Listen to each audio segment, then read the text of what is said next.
Serial গ্রাসে seed জার্মিনেশনে জিবারেলিনের ভূমিকা কি? What is the role of gibberellin in seed germination in cereal grasses? Cereal গ্রাসে সিড জার্মিনেশনে জিবারেলিন ডরমেন্সি ভেঙে ব্রেকিং অফ ডরমেন্সি অঙ্কুরোদ্গমকে উদ্দীপিত করে। In seed germination in cereal grasses gibberellin stimulates germination by breaking dormancy. Biennial উদ্ভিদে bolting কোন সালে হয়? In biennial plants such as common mullein, in which year does bolting occur? বায়োনিয়াল উদ্ভিদে বল্টিং দ্বিতীয় সালে হয়। In biennial plants such as common mullein, bolting occurs in the second year. Gibberellin কি rosette থেকে বোল্টে রূপান্তর ঘটাতে পারে? Can gibberellin cause the transformation from rosette to bolt? হ্যাঁ, জিবেরেলিন রোসেট থেকে বোল্টে রূপান্তর ঘটাতে পারে। Yes, gibberellin can cause the transformation from rosette to bolt. Thomson seedless আঙ্গুরে ফলের সাইজ বাড়াতে কোন হরমোন ব্যবহৃত হয়? Which hormone is used to increase fruit size in Thomson seedless grapes? Thomson seedless আঙ্গুরে ফলের সাইজ বাড়াতে জিবেরেলিন হরমোন ব্যবহৃত হয়। Gibberellin hormone is used to increase fruit size in Thomson seedless grapes. Abscisic acid কোন দুটি হরমোনের অ্যাকশনের বিপরীত কাজ করে? Abscisic acid reverses the action of which two hormones? Abscisic acid auxin এবং জিবেরেলিন হরমোনের অ্যাকশনের বিপরীত কাজ করে। Abscisic acid reverse the action of auxin and gibberellin.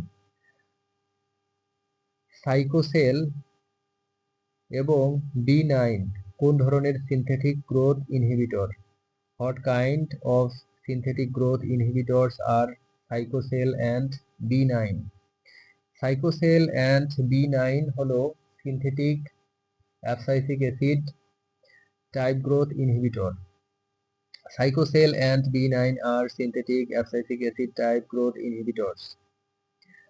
Water স্প্রেসে অ্যাবসাইসিক অ্যাসিড কিভাবে স্টোমাটা বন্ধ করে? How does abscisic acid close stomata in water স্প্রেস?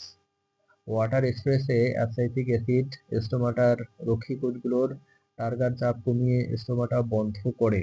In water stress abscisic acid close the stomata by reducing the turgor pressure of the guard cells. Tissue কালচারে abscisic acid কোন developmental pathway promote করে? Which developmental pathway does abscisic acid promote in tissue culture?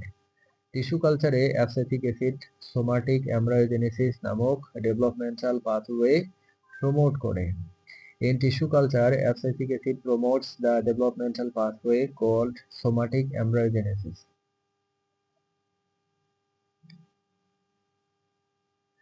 Ethylene gas প্রথম কিভাবে উদ্ভিদের প্রথম প্রভাব ফেলতে দেখা গিয়েছিল? How was ethylene gas first seen to affect plants?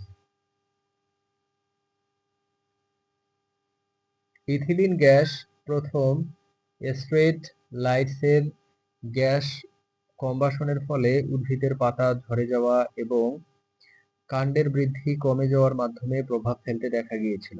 Ethylene gas was first seen to affect plants by causing leaf drop and reducing stem growth due to gas combustion in straight lights.